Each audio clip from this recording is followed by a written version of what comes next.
정말 네. 네. 자, 그럼 또 불안불안한 시간이 다가왔습니다. 과연 우리 이사님 꿀을 드실지. 네. 박병창 이사님 어서 오십시오. 어서 오세요. 안녕하십니까. 네, 반갑습니다.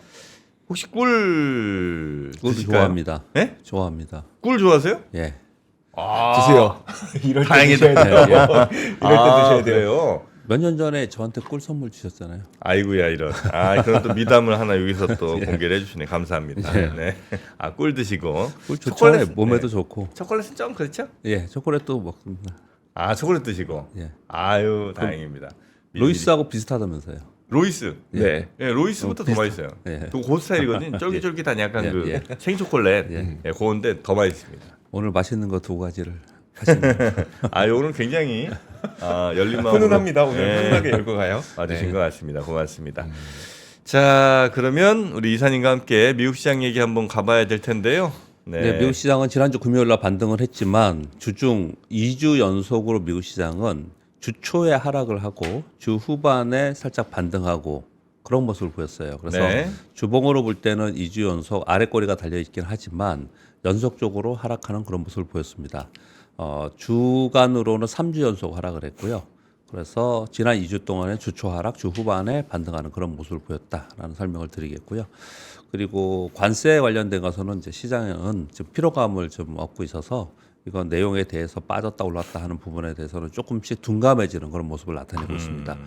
그보다도 전체적으로 미국 경기 둔화 우려의 얘기들이 나오면서 국제 수익률과 달러 인덱스가 하락하는데 지금 달러 인덱스가 103.8까지 떨어졌습니다. 네. 많이 떨어졌죠.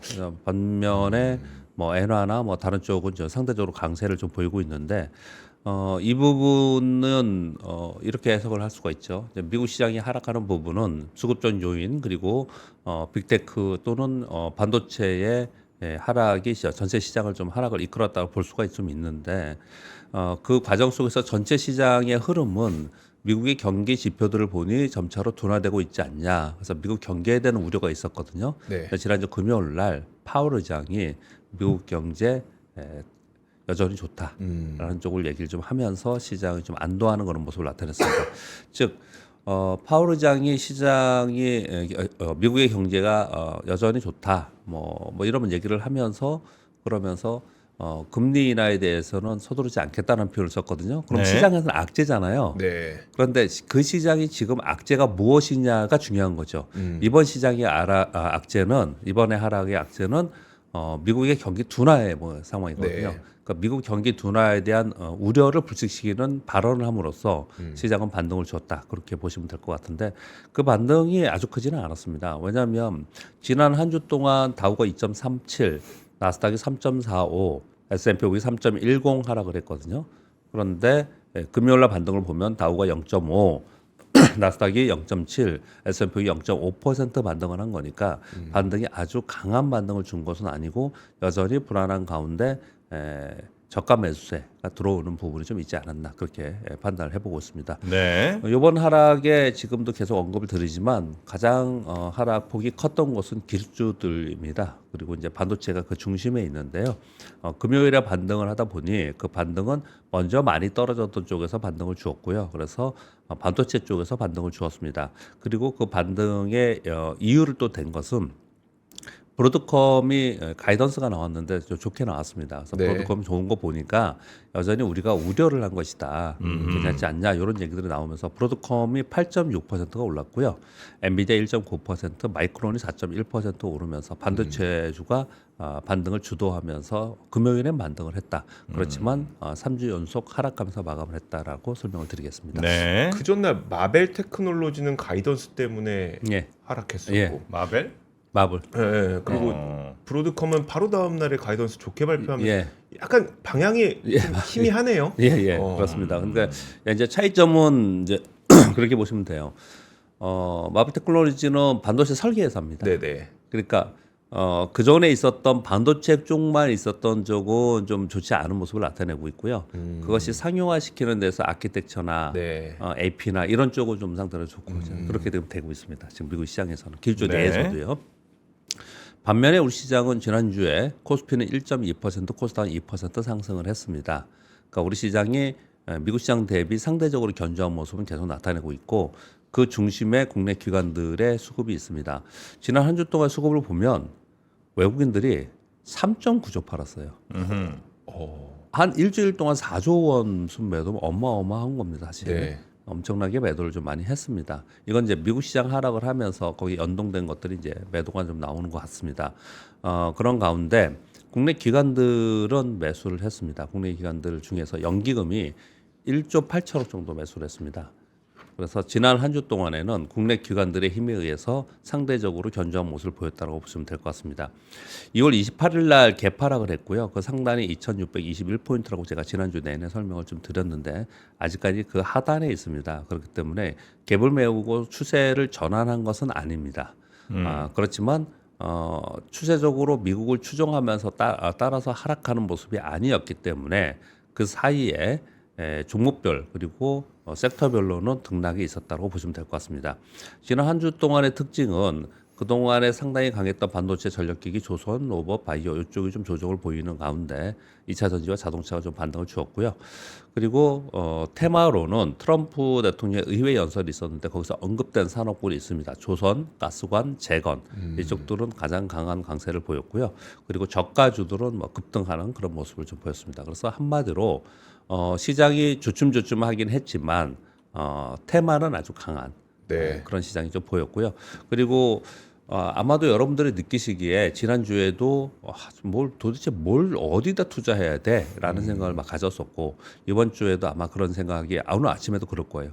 오늘 아침에 자 오늘 내가 현금이 있어요. 나 어떤 섹터에 어디다 투자를 할까라고 했을 때 마땅치 않을걸요 아마 마땅치 않을 겁니다.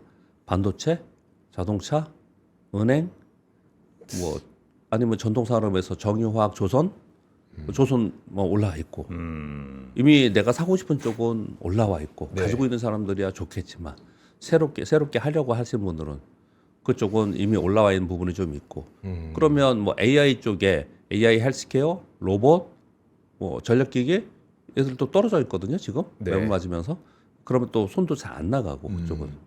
지금 좀 그런 상황에 좀 처해 있어요. 그래서 요 시기를 좀 조금 관망하면서 보는 건 어떤가라는 생각도 좀 듭니다. 그 부분은 이번 주에 우리 시장은 정치적 노이즈가 좀 있습니다. 우리 시장 먼저 말씀을 좀 드리면 일단 한마디로 전체적인 분위기는 글로벌 증시, 미국 증시 대비 강세 분위기는 유효합니다. 그래서 미국 시장의 추세 전환 없다면 그런 전제하에 섹터 및 종목별 장세는 지속될 것으로 좀 보여집니다. 그리고 미국 시장이 추세 전환하면서 하락할 거라고 보지는 않습니다. 전 개인적으로. 그래서 섹터 및 종목별 장세는 이어지지 않을 거라고 생각을 합니다.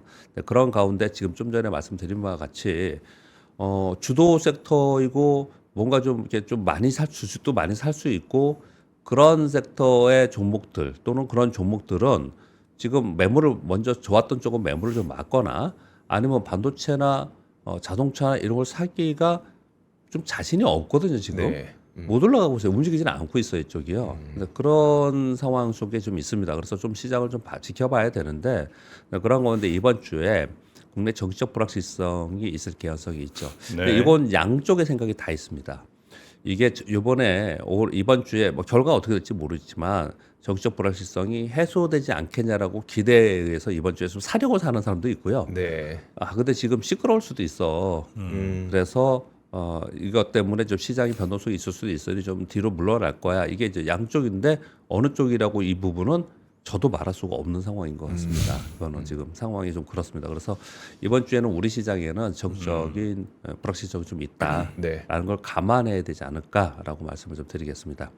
자, 우리 시장 그렇게 설명을 드렸고요. 네. 그리고 미국 시장 다시 돌아가서 말씀을 드리면 계속해서 지난주 말씀드리는 부분은 주요 지지선이 하향 돌파했어요. 그럼 하향 돌파하면 기적으로 그냥 기계적으로 매도가 나가는 부분이 좀 있습니다. 그래서 급락을 했고 어느 정도 급락을 하면 여기서 추세적으로 전환하지 않겠냐. 그러면 이제 저가 매수가 들어올 수가 있겠고요. 네. 그 저가 매수 들어와서 올라오면 이거 고맙다 그리고 또 매도가 있을 것이고 그래서 네. 그런 변동성이 계속 있는 구간이라서 이런 매물 소화 후 저가 매수가 들어오는 타이밍까지는 기간이 좀 필요한데 그런 기간이 지금 2, 3주 정도 지났고 특히 지난주에 지났기 때문에 반등 시도는 하지 않을까라고 저는 생각을 합니다. 차트를 보시면 더더욱 알 수가 있습니다. 이거 나스닥 종합지수의 나스닥 차트인데요. 이 추세적으로 하락을 할 때는 20주移동 편선을 먼저 깹니다. 네. 그랬다 60주移동 편선까지 깨고 내려가서 지지와 저항이 바뀌어요. 올라갈 때 얘가 내려올 땐 지지지만 올라갈 땐 저항선이 되죠. 잘 보시면 여기를 돌파 못해요. 올라갔다가 맞고 내려오고 이래요. 근데 올라갈 때는 여기서 지지하고 올라가고 이런단 말이에요. 네. 근데 이번에 상승이 2023년 또는 2023년 10월 정도부터 시작했다 치더라도 사실은 추세 전환에서 대세 상승하고 나서 20주移동 평균선은 중간중간에 한 번씩 깼다 지난주 내내 설명을 좀 드렸습니다. 네. 그런데 이 60주移동 평균선을 깨고 내려온 적이 한 번도 없어요. 근데 지난주에 거기까지 갔다가 이게 반등을 한 겁니다. 네. 그러면 추세 전환을 한다 하더라도 여기서 반등을 했다가 내려가지 네. 그냥 내리꽂지 않아요. 그런 경우는 어떤 경우냐면 이 시장에서 예상치 않은 외부의 돌발 악재, 강력한 돌발 악재가 나와서 네. 그런 때 그렇거든요. 근데 그렇기 때문에 지금 미국의 상황을 보면은 반등 시도를 할 수 있는 그런 상황이 좀 되어 있습니다. 그래서 여기서 반등 시도하고 만약에 반등 시도해서 여기 20주移동 평균선이 있는 데를 못 가고 또 다시 내려온다. 그게 네. 추세 전환이에요. 네. 그래서 아직까지 그렇게 보지 않는다는 거예요. 기술적 분석을 볼 때도 이거 월가에서 똑같이 그렇게 생각을 하더라고요. 아직까지 네. 괜찮다. 그렇지만 여기서 반등을 할 때 그 반등을 힘을 봐야 된다 이런 거거든요. 그래서 제가 설명드리기를 그래서 기간이 필요하다라는 거예요.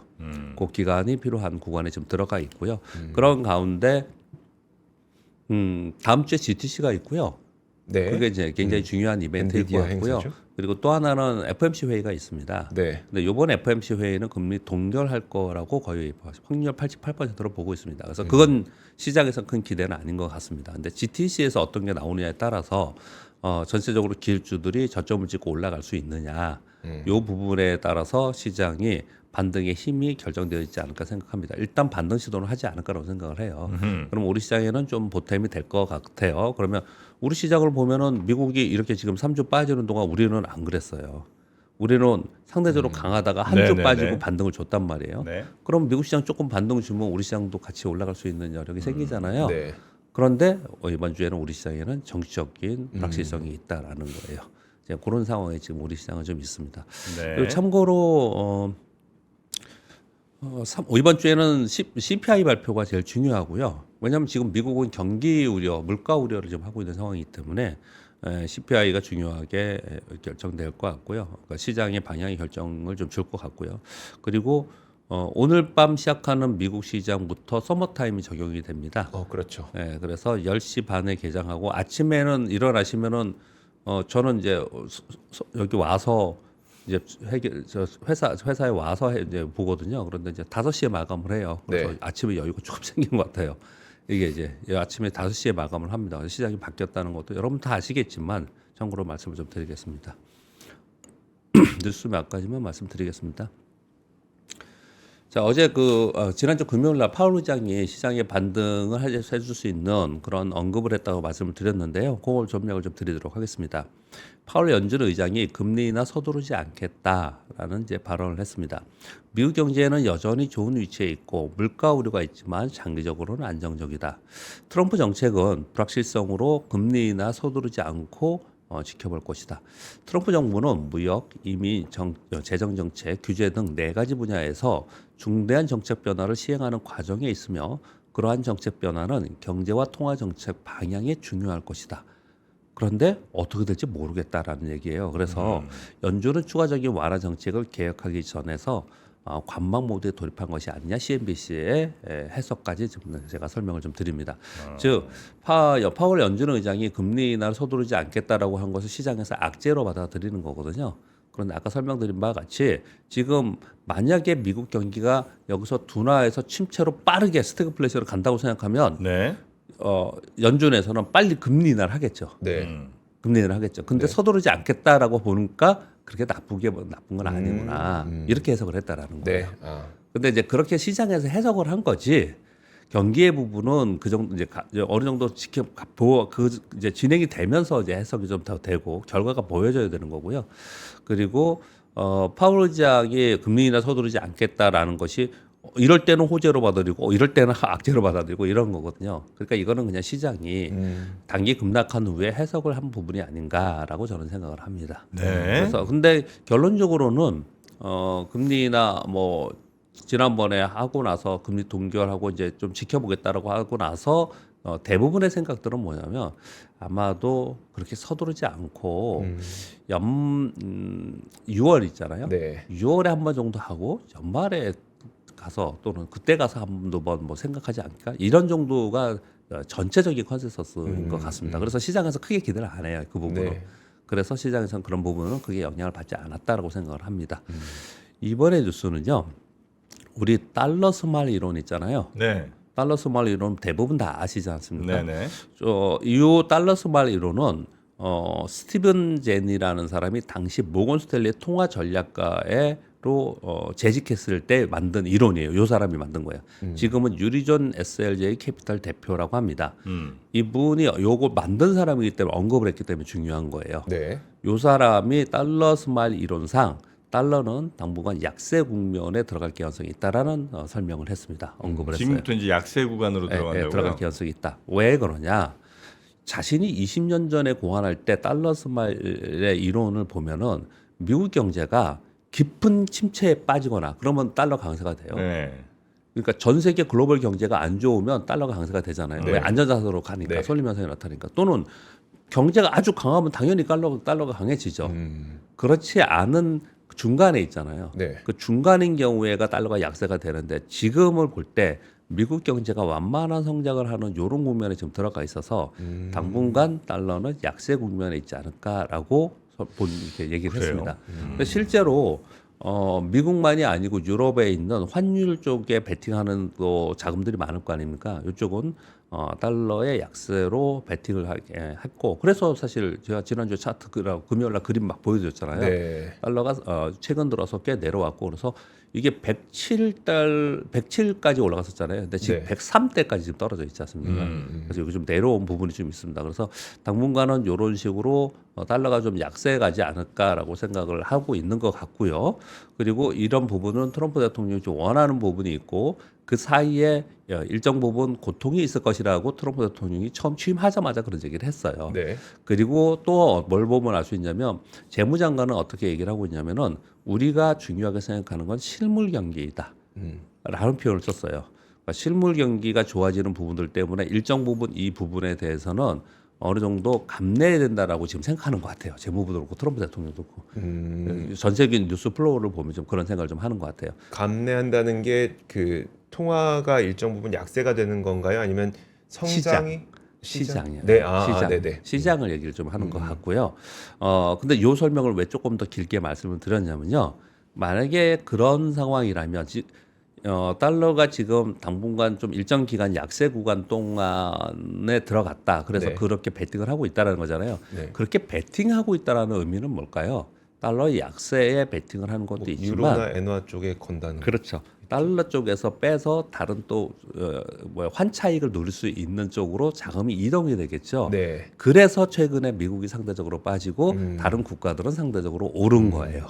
해석을 잘 가만히 보시면 유럽이 뭐 금리 인하하고 그리고 재정 확장 정책하고 그래서 유럽의 경기가 좀 좋아질 거다. 우리 액면의 뉴스는 그렇게 자꾸 나오잖아요. 네. 그런데 주식시장은 자본시장은 다 돈의 흐름이에요. 돈의 흐름이에요. 독일과 영국이 지금 역사적 신고가하고 프랑스 역사적 신고가 근처에 있다고 제가 내내 지난주에 말씀드렸잖아요. 네. 좀 우시셨잖아요, 정말. 이거 얘네는 왜 이렇게 오르는 거야? 네. 근데 그 사이에 보면 유로가 위로 치고 올라가서 유로가 강세가 됐죠. 네. 네. 그러니까 자금에서 환율의 자금에서 이동해서 이런 현상이 벌어진다는 거죠. 만약에 그렇다면 그것 때문에 이런 현상이 나타난다면 요 일정한 그 기간이 지나고 후에는 어떻게 될까요? 저는 다시 원리치가 될 가능성이 다분히하다라고 생각이 들어요. 다시 미국으로 돌아가는 거죠. 미국으로 다시 들어가고. 그러니까 지금이 상대적으로 미국은 약하지만 이게 그 일정 기간이라는 표현은 정말 죄송하지만 그걸 제가 알 수 있는 부분은 아닌데 네. 그게 분기일지 반기일지 그런 부분만 지나고 난다면 다시 일정 기간 또는 일정 가격 이후에는 다시 달러로 들어오고 그리고 상대 국가에서는 돈은 빠지고 하면서 이게 좀 다시 바뀔 그럴 개연성을 우리 염두를 해야 된다. 그러니까 왜 표현을 이렇게 드리냐면 올해는 뭐 미국은 약하고 다른 국가에서 수익을 내야 돼, 다른 국가에서만 해야 돼 이런 표현을 많이 쓰잖아요. 네. 그런데 그게 오랫동안 지속적으로 또 그 방향으로 가는 건 아니다. 수급상으로 이런 현상이 나타나고 있다라는 설명을 드리기 위해서 이렇게 설명을 좀 길게 드렸습니다. 그리고 이 3번, 4번 뉴스는 기술주에 투자하시는 분들 그리고 우리나라에서는 고민을 좀 해볼 문제인 것 같습니다. 전체 시황이나 그리고 이쪽에 투자가 아니신 분들은 좀 먼 얘기일 수도 있지만 말씀을 드려보겠습니다. 중앙일보에 기사가 하나 나왔는데 저는 되게 흥미롭게 봤습니다. 마크리우라는 분이 TSMC의 전직 회장이라고 합니다. 이분이 이번에 마이크론의 이사로 들어갔어요. TSMC의 전직 회장이 마이크론 이사로 들어가요? 네. 되게 딱 듣기만 해도 좀 섬뜩하죠. 읽어보면요. 네. 내용을 읽어보면 두 가지를 이 사람이 이번에 했는데 올해 들어서요. 인텔의 전 현직 이사들과 함께 미국 정치권의 기술 정책을 자문하는 기구를 만들었어요. UC 버클리의 공과대학교 오크타가 났습니다. 네. 공과대학 내에 기술 경쟁력 및 산업 정책 센터를 설립했습니다. 네. 여기에 본인만 간 게 아니고 인텔이나 이런 데에 있었던 이사들과 함께. 그러니까 이런 반도체 기업의 임원진들하고 같이 이걸 만들었다는 거예요. 왜? 미국 정치권의 기술 정책을 자문하기 위해서.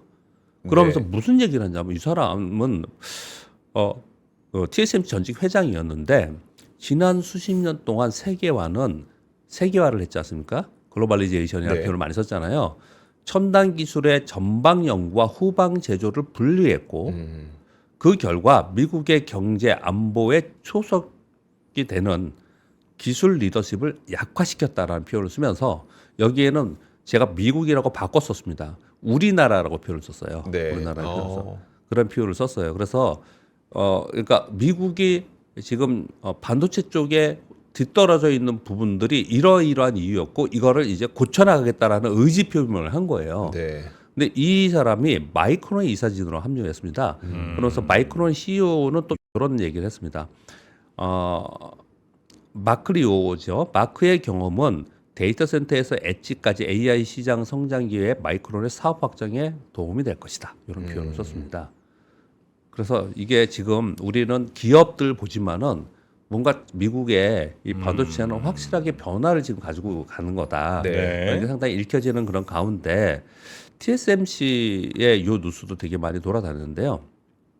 TSMC가 지금 미국의 공장을 짓고 있고 그리고 향후에 트럼프 대통령의 관세 정책으로 인해서 왜냐하면 100% 반도체 관세 매긴다 이 얘기를 하면서 지금 미국의 공장을 더 짓고 있지 않습니까? 네. 그 공장에 2025년이잖아요 지금요. 네. 2027년도 주문까지 품절 예약 완료됐다고 합니다. 지금 안 지은 그러니까 짓고 있는 공장마저도 품절이라는 말씀. 품절이라고 이렇게 발표를 했습니다. 이걸 발표를 했어요. 그래서 왜 이런 현상이 벌어졌느냐? 관세와 그리고 빅테크사들의 미국 내 트럼프 대통령의 정책, 미국 내 제품, 미국에서 생산한 제품을 사용하라고 계속 얘기를 하잖아요. 네. 거기에 호응하기 위해서 TSMC의 미국 공장에 주문을 계속 넣고 있다. 기술력도 기술력이지만 네. 이렇게 표현을 좀 쓰고 있는 거예요. 근데 이 3번, 4번 뉴스를 보면 조금 답답해지잖아요. 예? 그럼 우리 어떻게 해야 네. 되는가? 그럼 우리는 이 사이에서 어떤 방향으로 가고 우리한테는 이게 큰 악재가 될 것인가? 이런 부분들을 좀 생각해 볼 필요가 있지 않습니까? 그래서 미국은 지금 다른 쪽들이 미국 원래 잘하는 것들도 있고 하지만 그리고 중요한 내용들이 이런 겁니다. 첨단 기술의 전방 연구와 후방 제조를 분리해서 이런 현상이 벌써 벌어졌다는 거예요. 네. 그게 굉장히 의미 있게 봤습니다. 저는 왜냐하면 미국이나 일본은 소재나 그리고 R&D 기술은 미국 걸 갖고 우리가 하잖아요. 네. 네. 뭐 제조를 하잖아요. 근데 네. 이게 분리되어 있는데 이제 그렇게 하면 안 된다라는 걸 저는 읽혔어요. 이걸 보면서 후방 제조도 우리가 다 해야 된다는 식으로 얘기를 좀 읽혔습니다. 저는 이걸 보면서 그러면 이제 미국 내에서 반도체 후방 제조를 하겠다라는 의지 표현이 좀 들어간 것 같아요. 그것도 트럼프 대통령이 그렇게 얘기를 하고 있는 상황인 거고. 네. 그래서 우리나라 SK하이닉스, 삼성전자도 미국에서 지금 공장 짓고 있고 그렇게 하는 거지 않습니까? 네. 근데 이렇게 지금 현재 가고 있는 상황인 거예요. 그러면 후방 기업에 있는 소부장에 있는 기업들은 어떤 기업들이 거기에 추종하는 기업들이 주가가 좋겠죠. 네. 그렇지 않은 데들은 상대적으로 뒤처질 수밖에 없겠고, 그러니까 굉장히 큰 변화가 아닌가라는 생각을 좀 하게 됐습니다. 그래서 이 노수를 좀 전해드리고요. 그리고 미국이 그 MRO나 뭐 이런 미국의 조선 산업을 뭐 한국이나 일본의 도움을 얻어서 하겠다 이런 표현을 계속 노수가 나왔잖아요. 네네. 그런데 미국이 미 해군 관계자가 한국 정부의 미 해군 군함 5에서 6척 유지 보수 정비를 국내 조선업체에 맡고 싶다는 공식적인 의견이 처음으로 있었다고 합니다. 이번에 오, 네. 한국이 맡아달라고 제안을 했다고 합니다. 그래서 이 공식적인 실무 제안은 처음이고요. 올해 촉 10척의 군함을 맡길 의사를 전달했다라고 표현합니다. 그런데 지금 요번에 맡긴 부분은 비전투함이라고 해요. 네. 그래서 척당 한 200억에서 300분이 안 되기 때문에 큰 규모가 아니에요. 사실 조선업의 규모에 봐서 굉장히 작은 거고, 그런데 향후에 전투함 MRO 또는 군함 건조 사업을 선정을 위해서 사전적으로 의미가 있지 않냐, 이런 얘기들을 지금 하고 있습니다. 그리고 일론 머스크의 그 XAI 있지 않습니까? 네. 이게 지금 스타게이트의 오픈 AI를 견제를 계속 하고 있는데 좀 싸우고 있어요. 뭐라고 그러냐면 스타게이트 니들 돈이 있냐? 맨날 이런 식으로 얘기를 그랬죠. 하고 있고 네. 그랬거든요. 근데 지금 기존에 건설 중인 데이터 센터 부지는 한 211만 평방미터 된다고 합니다. 근데 여기에 10만 평방미터 부지를 추가로 매입했다라는 보도가 지금 나왔습니다. 그러니까 GPU는 원래 10만 개 정도 산다라는 얘기 왜 있었잖아요. 네. 작년에 한 중순서부터 있었던 것 같아요. 근데 100만 개 수준으로 확대해서 GPU를 사서 그룹과 X, 스페이스 X 등 다른 사업과 연결해서 AI 제국을 건설해 보겠다. 100만 개요? 네. 이런 보도가 좀 있습니다. 예. 왜 웃으셨어요? 100만 개면 어떻게 그런 거예요? 아니 100만 개. 아 그리고 10만 제곱미터라고 하면 네. 대충 그냥 심플하게 생각하면 가로 세로 한 3만 미터씩 한다는 거예요. 3km, 30km씩. 네. 그게 10만 제곱미터일 거 아니에요. 네. 그렇게 30km 가로 세로 30km 도시 아니 도시? 그 얘네는 데이터 센터는 고수도시이죠. 도시이긴 도시죠. 맞나 내 계산이 맞죠? 3만 제곱. 와. 미국이 그렇게 중국이 그렇게 하겠대요. 100만 개 사갖고. 아니요. 저기 일론 머스크가요. 아 일론 머스크가. 네, 일론 머스크가. 100만 개. 일론 머스크가 이렇게 하겠다라고 네네 지금 알겠습니다.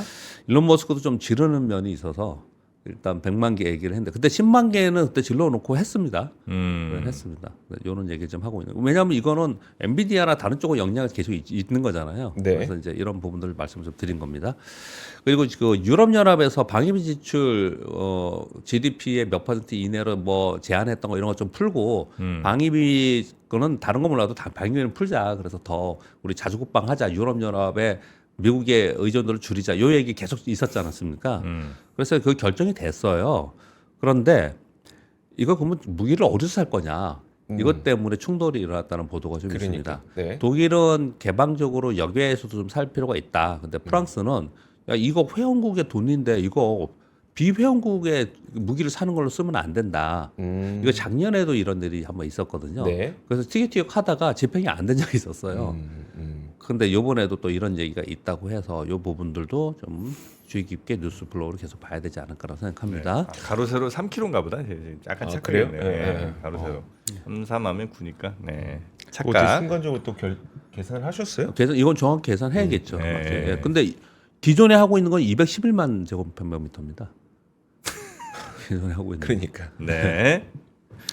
그리고 쇠빙선이 지난주 후반에 많이 떴어요. 쇠빙선? 쇠빙선. 네. 얼음 깨고 가는. 예.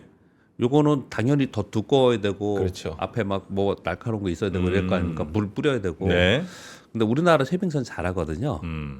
근데 지금 트럼프의 알래스카 가스선 개발하지 않습니까? 네. 첫 번째 이거고 두 번째는 원래 러시아가 북극 항로 때문에 러시아가 쇠빙선 수주를 많이 했었거든요. 써왔는데요. 네. 2014년부터 20년까지 하나오션과 삼성 중공업으로부터 러시아가 LNG 쇠빙선 36척, 유조선 쇠빙선 9척을 발주한 바가 있습니다. 네. 근데 지금은 안 했어요 한동안. 왜요? 전쟁을 하고 있었잖아요. 네. 그래서 안 했거든요. 그래서 러시아 우크라이나 전쟁을 하면서 그 동안에 그게 수주가 없었는데 그리고 이게 종전 얘기 나오고 있죠. 거기 알래스카 가스전 개발 얘기를 하고 있죠. 그래서 쇠빙 LNG 운반선은 향후에 부각이 되지 않을까라는 이제 보도들이 좀 있습니다. 사실 요게 있어서 지난주에 이쪽이 좋았습니다. 네. 좋았고요. 근데 이게 일반 LED선보다 가격이 무려 50%나 높다고 합니다. 그래서 실제로 주가 흐름을 보시면서 지금은 이제 꽤 올라온 부분도 좀 있어요. 근데 올라왔는데 지켜보고 또 빠지면 사야지 그런 건 안 빠지고 네. 요즘에 좀 그러잖아요. 그렇긴 한데 아무튼 이런 뉴스들은 당장 끝난 뉴스는 아니고 미래의 뉴스지 않습니까? 그러니까 미래의 뉴스의 반영이 주가 반영을 좀 보면서 그러면서 좀 대응을 해도 되지 않을까 이렇게 생각을 좀 합니다. 네. 이렇게 정도 말씀드리겠고요. 그리고 오늘 뒤에 뭐 하나 준비해 주신 거 그냥 있으시던데? 재밌어서 뭐예요? 재미있는 그림 하나 보겠습니다. 이번에 제가 이거 전에 한번 말씀을 드리면서 올해 연초에 올해 반도체 가격 전망을 하는 데에서 대부분 어떻게 얘기를 하냐면 올 하반기 들어서 괜찮아지지 않을까 하면서 그 포인트 중에 하나가 뭐냐면 네. 윈도우 10 소프트웨어 중단하는 거, 11으로 바꿔야 되는 거, 네. 요 얘기를 자꾸 거론해서 저도 한 2번 정도 말씀드린 바가 있어요. 근데 어떤 자료를 보니까 요 자료가 있더라고요. 그러니까 윈도우 10이 10월 14일인가 종료되거든요. 네. 종료돼요. 서비스가 종료돼요. 근데 윈도우 8이 여기서 종료됐고요. XP가 여기서 종료됐고 8.1이 여기서 종료가 됐대요. 윈도우 10이 지금 10월 달에 종료가 되거든요. 네. 근데 윈도우 소프트웨어가 종료되고 나서 삼성전자가 공교롭게도 이렇게 올랐는데 이건 삼성전자의 문제가 아니겠죠. 그렇죠. 문제가 아니죠. PC를 교체하는. PC를 네. 교체하는 것 때문에 이러는 거겠죠. 근데 이거는 우리가 생각할 때는 저처럼 그냥 타이핑하고 몇 개뿐이 안 쓰는 사람들은 제가 여기 와서 푸념 몇 번 했는데 업데이트를 하면 원래 하던 작업이 안 되는 게 되게 많아요. 그래서 저처럼 컴맹이나 기술 잘 모르는 사람들은 정말 답답해요. 네. 그래서 이렇게 이게 윈도우 10 종료되고 11으로 넘어가면 꼭 해야 되냐? 아니면 저 같은 경우는 업데이트 안 하고 만약에 할 것 같아요. 그러면 이제 아마 보안이 이런 데 떨어지겠죠. 네. 보안이 굉장히 중요합니다. 기업체하고 관공서하고 이런 데들은 전부 업데이트 해야 됩니다. 회사에서 주는 PC나 이런 거는 전부 업데이트 합니다. 네. 업데이트 하거든요. 그러니 당연히 PC의 교체가 그 수요가 그때 일어나면서 네. 반도체 가격이 칩 가격이 올랐을 것 같아요. 그래서 이런 현상이 있었던 것 같습니다. 네. 요번에 그럴지는 모르겠지만 네. 이 보시면 흥미롭잖아요. 흥미롭게 꼭 이런 현상이 나타났더라. 그냥 이거는 이번에 또 그렇게 될지는 모르겠지만 네. 그래도 참고할 필요는 있지 않나라고 생각합니다. 알겠습니다. 하여튼 뭐 글로벌하게 다 서비스 종료는 하는 거니까 예. 뭐 글로벌한 수요가 있을 수는 있겠네요, 그죠? PC 수요 있고 그러면 거기에 들어갈 반도체 같은 건 어쩔 수 없이 필요하니까. 예. 네, 그렇게 윈도우 지원 종료, 소프트웨어 지원 종료와 삼성전자 주가 연결을 해주셨고요.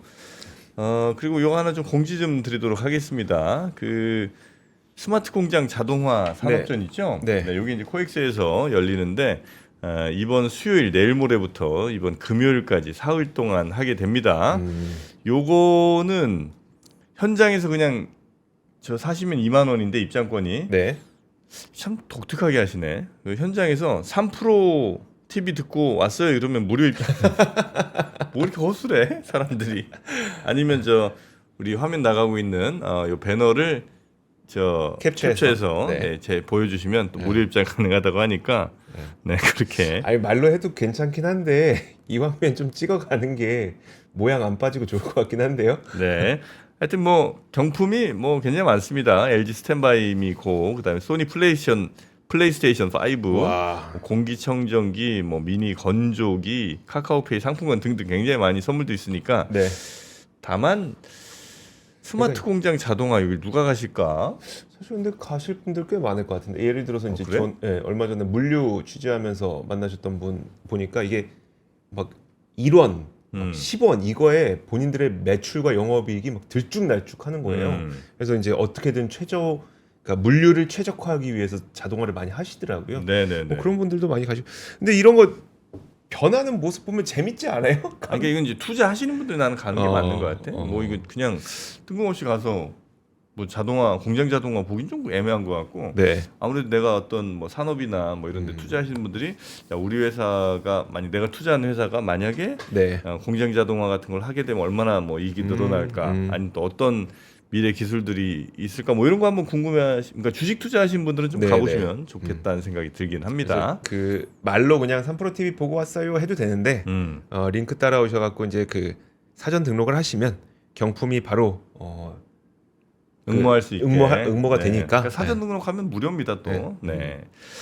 자 그러면 우리 박병창 이사님 네. 여기서 보내드리고요.